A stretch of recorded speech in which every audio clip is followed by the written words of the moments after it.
Hey everybody, this is Anamika and you are watching Pathshala Rishikesh.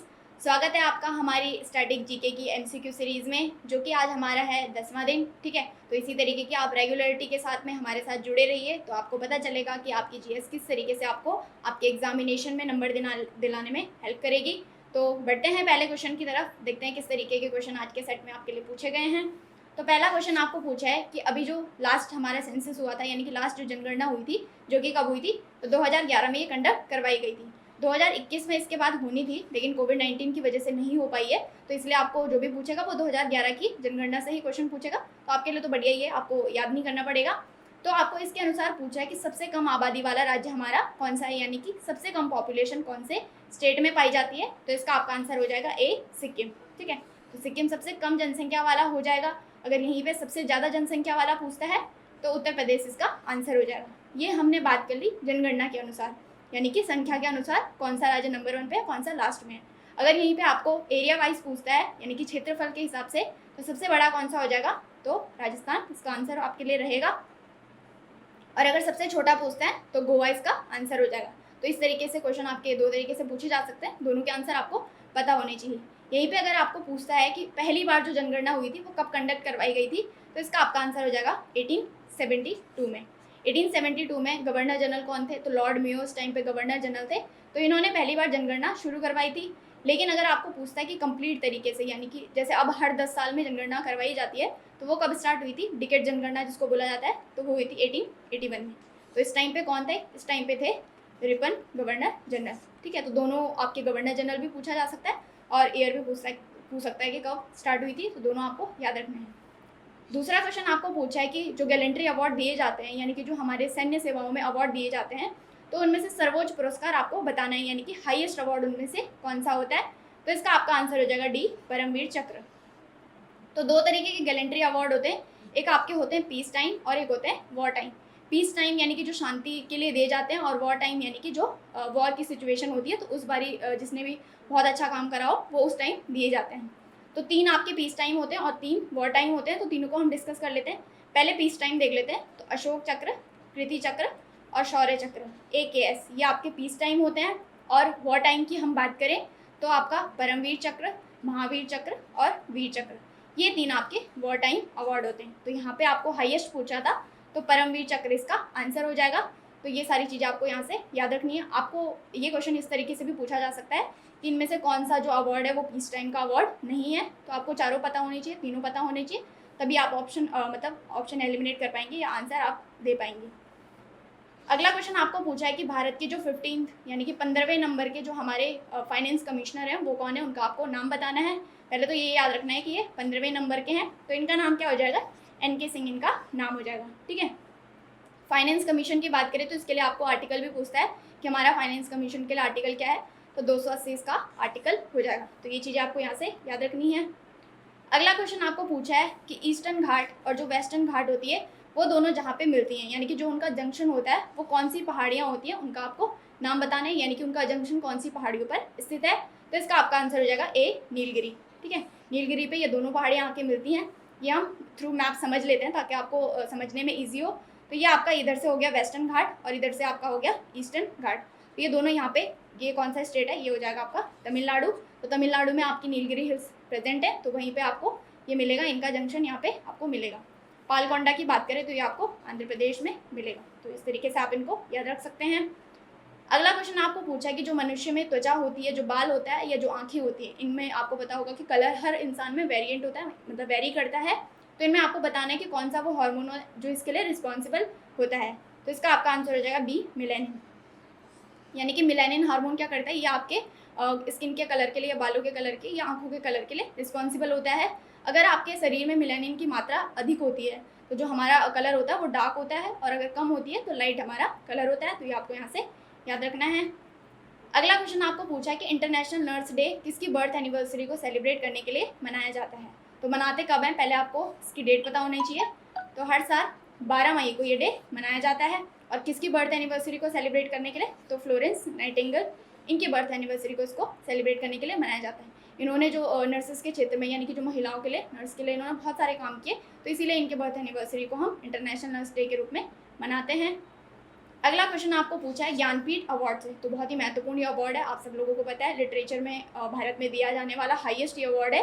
तो ये कब स्टार्ट करा गया था, तो मतलब कब स्टार्ट करा गया था, यही आपको क्वेश्चन में पूछा है। तो 20 का आंसर हो जाएगा 1961, ठीक है। यहाँ पे स्टार्ट की बात हो रही है। अगर आपको ये पूछता है कि पहला अवार्ड कब दिया गया था, तो 1965 में पहला अवार्ड दिया गया था। दोनों अलग क्वेश्चन बनेंगे, दोनों के आपको आंसर पता होने चाहिए। किसको पहली बार दिया गया था, यानी कि 1965 में किसको दिया गया था, तो इनका नाम था जी शंकर कुरूप, ठीक है। तो इनको इस अवार्ड से पहली बार सम्मानित किया गया था। अब आपको करंट अफेयर्स के हिसाब से भी क्वेश्चन पूछा जा सकता है, क्योंकि अभी लेटेस्ट जो है अवार्ड ये डिस्ट्रीब्यूट करे गए हैं। तो किसको दिए गए हैं, 2 अवार्ड दिए गए, 2020 का भी और 2021 का भी एक साथ ही दिए गए। तो 57 और 58 आपको पूछेगा, नंबर के हिसाब से ही पूछेगा, क्योंकि कोविड-19 की वजह से 2 अवार्ड एक साथ डिस्ट्रीब्यूट हुए हैं। तो 57 किसको दिया गया है, ये दिया गया आपका नीलमानी फुकन, इनका नाम है। और 58 की बात करें तो इनका नाम है दामोदर माउजो, ठीक है। तो ये 2 अवार्ड एक साथ डिस्ट्रीब्यूट करे, तो दोनों के नाम आपको यहाँ से पता होने चाहिए। मैंने करंट अफेयर्स वाली वीडियो में ऑलरेडी कवर कर रखे हैं, ठीक है। अगला क्वेश्चन आपको कंप्यूटर से पूछ रहा है, तो कंप्यूटर से भी बहुत क्वेश्चन आपके एग्जामिनेशन में आते हैं, तो इसलिए मैं डेली 1-2 क्वेश्चन आपके कंप्यूटर से भी लेके आती हूँ, ताकि धीरे धीरे वो भी कॉन्सेप्ट आपके क्लियर होते रहें। तो यहाँ पे आपको कंप्यूटर से क्या पूछा है कि आपको इनपुट डिवाइस बतानी है कि इनमें से कौन सा एक इनपुट डिवाइस है। तो स्पीकर एक आउटपुट डिवाइस हो जाएगा, प्रिंटर अगेन आपका आउटपुट डिवाइस है, मॉनिटर भी आपका आउटपुट डिवाइस है। तो आंसर क्या हो जाएगा हमारे लिए, सी इसका आंसर हो जाएगा, स्कैनर, ठीक है। ये क्या करता है, जो भी डाटा होता है उसको जो आपका कंप्यूटर सिस्टम में होते हैं उसको कंट्रोल जो भी डिवाइस करता है वो आपका इनपुट डिवाइस होता है। और आउटपुट डिवाइस आप देख पा रहे होंगे, स्पीकर, प्रिंटर और मॉनिटर आपके आउटपुट डिवाइस हो जाएंगे। तो इनके एग्जाम्पल आपको पूछे जाते हैं, इनपुट डिवाइस और आउटपुट डिवाइस। तो आपको क्या करना है, सारी लिस्ट देख लेनी है कि कौन से डिवाइस होते हैं। अगला क्वेश्चन गोल कुंभज फोर्ट से आपको पूछा है कि कौन से स्टेट में ये स्थित है, भारत के कौन से राज्य में ये स्थित है। तो इसका आपका आंसर हो जाएगा कर्नाटका, ठीक है। कर्नाटका के बीजापुर डिस्ट्रिक्ट में आपका गोल कुंभज फोर्ट स्थित है। तो ये आपको यहाँ से डायरेक्टली याद रखना है, स्टैटिक क्वेश्चन आपका इस तरीके से बनता है। अगला क्वेश्चन आपको पूछा है कि भारत का जो लेटेस्ट राज्य बना है वो कौन सा है, यानी कि 29वां राज्य भारत का बना था, कौन सा बना था, तो ये बना था आपका तेलंगाना, ठीक है। तो कब बना था, ईयर आपको पूछा है, तो 2014 में तेलंगाना की फॉर्मेशन हुई थी, ठीक है। सीधा आपको यहाँ से 2014 याद रखना है। और किससे अलग होकर ये बना था, अगर ऐसा पूछता है तो आंध्र प्रदेश से अलग होकर आपका तेलंगाना की फॉर्मेशन 2014 में करी गई थी। अगला क्वेश्चन पूछा कि बाराबती स्पोर्ट्स स्टेडियम कौन से स्टेट में ये लोकेटेड है। तो इसका आपका आंसर हो जाएगा डी, उड़ीसा, ठीक है। तो उड़ीसा में आपका बाराबती स्पोर्ट्स स्टेडियम है। यहीं पे आपका एक और स्टेडियम बनाया जा रहा है, जिसका नाम है, जो बनाया जा रहा है राउरकेला में, कहाँ पे, उड़ीसा में ही यही है। तो हॉकी का सबसे बड़ा स्टेडियम ये बनाया जा रहा है, इसलिए आपको पूछा जा सकता है कि हॉकी का सबसे बड़ा स्टेडियम कहाँ पे, तो राउरकेला, जो कि उड़ीसा में ही मौजूद है। तो वहाँ पे ये स्टेडियम बनाया जा रहा है, ठीक है। अगला क्वेश्चन आपको पूछा है कि इनमें से कौन सा जो आर्टिकल है वो भारत के जो राष्ट्रपति होते हैं उनके चुनाव से डील करता है, यानी कि जो उनका इलेक्शन होता है उससे ये डील करता है। तो इसका आपका आंसर हो जाएगा आर्टिकल 54, ठीक है। इस तरीके के जो क्वेश्चन होते हैं उसमें आप आर्टिकल को एलिमिनेट करने की कोशिश करिए। तो जैसे आपको पता होगा कि 52 आर्टिकल किसके लिए होता है, ये प्रेसिडेंट ऑफ इंडिया के बारे में बताता है। तो उसी के आसपास आपको ऑप्शन मिलेंगे, तो उसके आसपास क्या है यहाँ पे 54, तो 54 इसका आंसर हो जाएगा, ठीक है। 110 की बात करें तो ये मनी बिल के लिए आर्टिकल आपका 110 होता है। 148 की बात करें तो ये हमारे त्याग के लिए आर्टिकल होता है। और 74 की बात करें तो ये जो हमारा काउंसिल ऑफ मिनिस्टर होता है, यानी कि जो मंत्री परिषद होती है, तो उसके लिए आपका आर्टिकल 74 हो जाएगा। अगला क्वेश्चन आपको पूछा है कि इनमें से जो कौन सा टाइगर रिजर्व है वो कर्नाटका में स्थित नहीं है। क्योंकि नहीं पूछ रहा है तो आपको तीनों पता होने चाहिए कौन कौन है। तो भद्रा जो टाइगर आपका रिजर्व है वो कहाँ पे है, ये कर्नाटका में है। दांदेली अंशी आपका अगेन कर्नाटका में है, और नागरहोल भी आपका कर्नाटका में है। तो पेंच इसका आंसर हो जाएगा, जो कि कहाँ पे, ये आपका मध्य प्रदेश में सिचुएटेड है, तो इसलिए आपका पेंच आंसर यहाँ से हो जाएगा। अगला क्वेश्चन आपको पूछा है कि इनमें से कौन सा जो ऑर्गन है वो एक्सक्रीटरी ऑर्गन, यानी कि उत्सर्जन अंग की तरह कार्य करता है। तो हार्ट तो बिल्कुल नहीं होगा, आपको पता है, मस्तिष्क भी नहीं होगा, मांसपेशियाँ नहीं हो सकता। तो स्किन जो होता है वो हमारे एक्सक्रीटरी ऑर्गन यानी कि उत्सर्जन अंग की तरह कार्य करता है। तो अब आप सोच रहे होंगे कि किस तरीके से, तो जो आपका स्वेट होता है, यानी कि जो आपका पसीना होता है, वो हमारी स्वेटिंग ग्लैंड प्रेजेंट होती है हमारी बॉडी में, हमारी स्किन में, तो उनके द्वारा हमारा पसीना बाहर निकलता है, वो भी हमारा एक उत्सर्जित पदार्थ ही है। तो इसलिए ये एक्सक्रीटरी ऑर्गन आपका यहाँ से हो जाएगा, ठीक है। तो उससे में होता क्या है, उसमें जो आपका एक्सेसिव वाटर होता है, यानी कि हमारी बॉडी में अगर बहुत ज़्यादा पानी है या सॉल्ट है, तो उसको पसीने के द्वारा रिलीज करा जाता है। तो इसीलिए इसको उत्सर्जन अंग का नाम दिया गया है। तो यहाँ से आप ये याद रख लेंगे। अगला क्वेश्चन आपको नाबार्ड के बारे में पूछा है। तो पहले तो आपको नाबार्ड की फुल फॉर्म पता होनी चाहिए, क्योंकि नाबार्ड की फुल फॉर्म आपके एग्जामिनेशन में पूछी जाती है। तो इसकी फुल फॉर्म हो जाएगी the national bank for agriculture and rural development, ठीक है। जो रूरल डेवलपमेंट के लिए ही इस बैंक की स्थापना करी गई थी। तो पूछ रहा है आपको कि कब इसकी स्थापना करी गई थी, तो इसका आपका सीधा आंसर हो जाएगा 1982, ठीक है। तो 1982 में आपकी नाबार्ड की स्थापना यहाँ पे करी गई थी। अगला क्वेश्चन आपको पूछा है, कॉन्स्टिट्यूशन से पूछ रहा है कि भारत का लघु संविधान कौन से अमेंडमेंट को बोला जाता है, यानी कौन सा संशोधन करा गया था जिसको कि मिनी कॉन्स्टिट्यूशन ऑफ इंडिया बोला गया था। तो कब ये करा गया था, ये 1976 में करा गया था। तो हिंट मैंने आपको बहुत बड़ी दे दी है, तो आपको आई होप आपका आंसर मिल गया होगा। इसका आंसर है 42nd अमेंडमेंट, जो कि 1976 में करा गया था। तो इसी को भारत का लघु संविधान बोला जाता है। क्यों बोला जाता है, क्योंकि इस अमेंडमेंट के दौरान बहुत सारे चेंजेस करे गए थे। तो इनमें से कुछ मेन चेंजेस हैं, जैसे कि इसमें 3 वर्ड हमारे प्रियम्बल में जोड़े गए थे। कौन से थे वो थे आपके सोशलिस्ट, सेक्युलर और इंटीग्रिटी। तो इस तरीके से भी क्वेश्चन पूछता है कि ये 3 वर्ड भारत के संविधान में कौन से अमेंडमेंट से जोड़े गए थे। 42nd आपका इसका आंसर हो जाएगा। इसी को मिनी कॉन्स्टिट्यूशन ऑफ इंडिया बोला जाता है। यहीं पे 44 की बात करें तो इससे जो हमारा राइट टू प्रॉपर्टी वाला आर्टिकल है उसको हटा दिया गया था। तो ये कब करा गया था, ये भी आपको पूछता है। तो 1978 में ये करा गया था। याद कैसे रखेंगे, 4 और 4 8 होता है आपका, तो 1978 ये हो जाएगा। और 4 और 2 6 होता है, तो 1976 आपका ये हो जाएगा, ठीक है। 36 की बात करें तो इसके द्वारा हमारा जो सिक्किम राज्य है उसको भारत में ऐड करा गया था, मतलब वो भारत का पार्ट बना था, तो सिक्किम हमारा राज्य बना था। और 69 की बात करें तो इसके द्वारा क्या हुआ था, हमारी जो कैपिटल है यानी कि जो दिल्ली है उसको एनसीटी का दर्जा दिया गया था, यानी कि नेशनल कैपिटल टेरिटरी उसको डिक्लेयर करा गया था 69 अमेंडमेंट के द्वारा। ये सारे जो अमेंडमेंट है ये आपके एग्जाम में पूछे जाते हैं, इसीलिए मैंने आपको ऑप्शन भी इस तरीके के रखे हैं जो आपके एग्जाम में पूछे जाते हैं। अगला क्वेश्चन आपको मार्शल आर्ट से पूछा है। यहाँ पे आपको केरल की मार्शल आर्ट के बारे में पूछा है कि इनमें से कौन सी आपकी केरल की मार्शल आर्ट हो जाएगी। तो इसका आपका आंसर यहाँ पे फिलहाल सी हो जाएगा, जिसका नाम है कलारी पय्यट्टू, ठीक है। तो ये केरल की मार्शल आर्ट है, नाम से ही पता चल रहा है साउथ के स्टेट की है, के से आप याद रख सकते हैं केरल की है, ठीक है।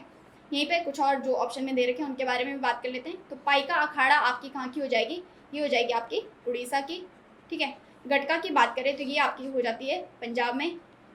और अंतिम बात करें सिलाम्बम इसका नाम है, तो ये हो जाएगी आपकी तमिलनाडु की, ठीक है। और कलारी पट्टयू की बात हमने कर ली कि आपकी केरल की होती है। अगला क्वेश्चन आपको पूछा है कि खूब लड़ी मर्दानी, तो वो तो झांसी वाली रानी थी। ये लाइन किसके द्वारा ये लिखी गई है, तो ये कविता लिखी गई है बेसिकली पूरी, किसके ऊपर, तो रानी लक्ष्मीबाई के ऊपर ये कविता लिखी गई है। तो किसने ये लिखी है, ये लिखी है सुभद्रा कुमारी चौहान ने, ठीक है। ये हमारे पास बचपन में ये कविता हुआ करती थी, तो आई होप आपको इसका आंसर पता होगा। सुभद्रा कुमारी चौहान जी के द्वारा ये कविता लिखी गई थी। अगला क्वेश्चन जो आपको पूछा है वो एंशिएंट हिस्ट्री से पूछ रहा है, यानी कि जो हमारे 4 वेद हैं उनके बारे में आपको इस क्वेश्चन में पूछा है। इनमें से बोल रहा है कि कौन सा आपका सुमेलित मैच नहीं है, यानी कि जो सही से मैच नहीं है, इनकरेक्टली मैच आपको इनमें बताना है। तो हम डी ऑप्शन से स्टार्ट करते हैं। पहला आपको बोल रहा है यजुर्वेद, तो यजुर्वेद किसके बारे में आपको बताता है वो आपको बताना है। तो ये बोल रहा है नॉलेज ऑफ सेक्रिफिशियल फॉर्मूलाज, यानी कि जितने भी यज्ञ संबंधी जो सूत्र होते हैं उनका जो ज्ञान होता है वो यजुर्वेद में होता है, तो ये बिल्कुल आपका सही हो जाएगा। सी ऑप्शन की बात करें तो अर्थवेद, इसमें लिखा गया है नॉलेज ऑफ मैजिक फॉर्मूलाज, यानी कि जितने भी जादू टोने जो होते हैं वो आपके कहाँ पे लिखे गए हैं, तो अर्थवेद में वो लिखे गए हैं, तो ये भी बिल्कुल सही हो जाएगा। बी ऑप्शन की बात करें तो ऋग्वेद, ये बताता है आपको जितने भी स्मृति के भजन या ज्ञान है वो कहाँ पे लिखे गए हैं आपके, वो ऋग्वेद में लिखे गए हैं, ठीक है। तो हमारा सारे ऑप्शन एलिमिनेट हो गए, बाहर हो गए, तो ए इसका आंसर हो जाएगा। सामवेद किसके बारे में बताता है, तो ये बताता है म्यूजिक के बारे में, ठीक है। तो यहाँ पे ये बोल रहा है कि नॉलेज ऑफ साइंस, तो ये नॉलेज ऑफ साइंस नहीं है, ये म्यूजिक के बारे में बताता है, तो इसलिए आपका सामवेद यहाँ पे बिल्कुल सही आंसर हो जाएगा, क्योंकि इनकरेक्टली मैच आपको यहाँ पे पूछ रहा था, ठीक है। अगला क्वेश्चन आपको पूछा है कि गॉइटर जो रोग है वो कौन से हार्मोन की कमी से होता है हमारी बॉडी में। आपको पता होगा एक ग्लैंड होती है थायराइड ग्लैंड, जो हमारे गले में प्रेजेंट होती है, तो वही क्या करता है, एक हार्मोन रिलीज करता है जिसका नाम है थायरॉक्सिन, ठीक है। तो अगर थायरॉक्सिन हार्मोन की कमी हो जाती है तो उसी के द्वारा गॉइटर रोग हो जाता है, तो ये आपको डायरेक्टली यहाँ से याद रखना है। हिंदी में इसको घेंगा रोग बोला जाता है, ठीक है। तो घेंगा और गॉइटर किसकी कमी से होता है, तो ये होता है आपका थायरॉक्सिन हार्मोन की कमी से। अगला क्वेश्चन पूछा है कि जो एटीएम होता है, एटीएम में आपको टी की फुल फॉर्म बतानी है, यानी कि आपको पूरी फुल फॉर्म पता होनी चाहिए, तभी आप टी के लिए बता पाएंगे कि टी उसमें क्या अर्थ प्रेजेंट करता है। तो इसका आपका आंसर हो जाएगा टेलर, ठीक है। तो इसका फुल फॉर्म क्या होती है, ऑटोमेटिक टेलर मशीन इसकी फुल फॉर्म होती है, तो टी यहाँ पे टेलर हो जाएगा, तो इसलिए आपको यहाँ से याद रखना है, पूरी फुल फॉर्म ही आपको याद रखनी है। अगला क्वेश्चन आपको मूवी से पूछा है कि इनमें से भारत की पहली फुल लेंथ आपको टॉकी फिल्म बतानी है, यानी कि जिस मूवी में साउंड था तो वो आपको बतानी है, तो डी इसका आंसर हो जाएगा आलम आरा। यहीं पे अगर आपको मूक फिल्म पूछता है, यानी कि जिस फिल्म में बिल्कुल भी साउंड नहीं था, तो वो हो जाएगी आपका राजा हरिश्चंद्र। कब ये रिलीज़ करी गई थी? तो 1913 में आपकी राजा हरिश्चंद्र रिलीज़ करी गई थी और 1931 में आपकी आलमारा रिलीज़ करी गई थी। 13 को ही आप उल्टा कर दीजिए तो 31 आपका बन जाएगा, ठीक है। और दोनों मूवी आपको याद रखनी है, एक आपकी पहली ऐसी फिल्म थी जिसमें साउंड नहीं था और आलमारा आपकी ऐसी फिल्म थी जिसमें कि साउंड था। तो इस तरीके से आप याद कर सकते हैं। अगला क्वेश्चन, आपको बेसिक फुल फॉर्म बतानी है किसकी, अगर कंप्यूटर भाषा में बात करें तो बेसिक की आपको फुल फॉर्म बतानी है। तो इसका आंसर हो जाएगा आपका D, beginners all purpose symbolic instruction code. तो इस तरीके से आपको फुल फॉर्म पूछी जाती हैं और इसी तरीके के आपको कंफ्यूजिंग जो ऑप्शन होते हैं वो दिए जाते हैं। तो आपको सीधा यहाँ से याद रख लेना है इसकी फुल फॉर्म क्या हो जाएगी, beginners all purpose symbolic instruction code, ठीक है। 24वां क्वेश्चन आपको पूछा है कि आर्सेनिक जो इसका आपको रासायनिक प्रतीक बताना है, यानी कि इसको कैसे रिप्रेजेंट किया जाता है, किससे रिप्रेजेंट किया जाता है। तो सारे जो ऑप्शन है ए से ही स्टार्ट हैं, तो इसलिए आपके लिए कंफ्यूजिंग हो जाता है। तो इसका आंसर हो जाएगा AS, ठीक है। तो ये अभी हाल ही में CGL के एग्जाम में भी ये क्वेश्चन पूछा जा चुका है। तो AS इसका आंसर हो जाएगा। यहीं पे अगर AR की बात करें तो ये आर्गन को रिप्रेजेंट करता है, ठीक है। अगला और अंतिम क्वेश्चन आपको पूछा है कि साउंड जो है वो किसके थ्रू ट्रैवल नहीं कर सकता। तो आपको पता होगा जो ध्वनि होती है उसको ट्रैवल करने के लिए, यानी कि उसको यात्रा करने के लिए किसी माध्यम की आवश्यकता होती है। तो देख लेते हैं इनमें से कौन सा आपका माध्यम नहीं है, ठीक है। तो डी से शुरुआत करते हैं अगेन। तो फायर आपका बिल्कुल माध्यम हो जाएगा, तो इसके थ्रू आपकी जो ध्वनि होती है वो ट्रैवल कर सकती है। वाटर आपका माध्यम होता है तो इसके द्वारा भी कर सकती है। सॉइल के द्वारा आपकी ध्वनि ट्रैवल बिल्कुल कर सकती है। तो इसका आपका आंसर हो जाएगा ए, वैक्यूम, यानी कि निर्वात जो होता है उसके द्वारा आपकी ध्वनि जो होती है वो ट्रैवल नहीं कर सकती। तो इस तरीके से आपके 25 क्वेश्चन खत्म होते हैं और उसकी जो एक्सप्लेनेशन है वो भी आपके लिए मज़ेदार रही होगी, आई होप। तो इसी तरीके की और महत्वपूर्ण जानकारी के लिए आप जुड़े रहिए पाठशाला ऋषिकेश के साथ। Thank you so much for watching, have a nice day, bye bye, take care.